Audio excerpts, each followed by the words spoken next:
ইস, বেশ জোর হাগু পেয়েছে, যাই হেগে আসি। কি গন্ধ! এখানে মাটি ভালো না, অথচ বাংলাদেশের দাদাদের মাটি কত ভালো উর্বর, হাঁটতে আলাদাই মজা লাগে। যাই যাইয়া দেই কোন সুমজানি ভারতের দাদারা আইয়া হাক দেব বর্ডার পার কইরা। যাই, বর্ডারটা পার হয়ে হাঁটতে বসি। এই দাদা দাঁড়া দাঁড়া দাঁড়া দাঁড়া দাঁড়া, বর্ডার ক্রস করছো কেন? আরে দাদা, এমনি। আল্লাহ, ভারতীয় দাদারা আবার খালি বর্ডার ক্রস করুক, ওকে খবর আছে।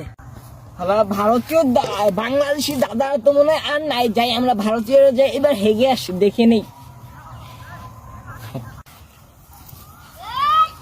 ও যাই হোক, ভারতীয় দাদা আর নেই, অবশেষে বাংলাদেশে এসে পড়ছি, এখন হাঁকবো, কি মজা।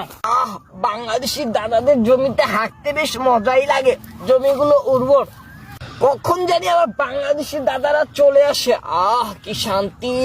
দাদা দাদা, এটা কি করুন, পুলিশ ছাত্রভঙ্গ হয়েছে দাদা। দাদা, এটা কি করেন দাদা? কিছু করিনি।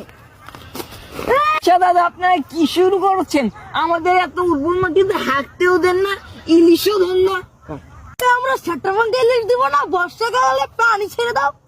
আরে দাদা, আমি পুরো কেন্দ্রে দিয়েছি দাদা, অনেকদিন ধরে ইলিশ খাচ্ছি না দাদা, আর পানি ছাড়বো না দাদা, ঠিক আছে, কেন্দ্রে দিয়েছি। ঠিক আছে।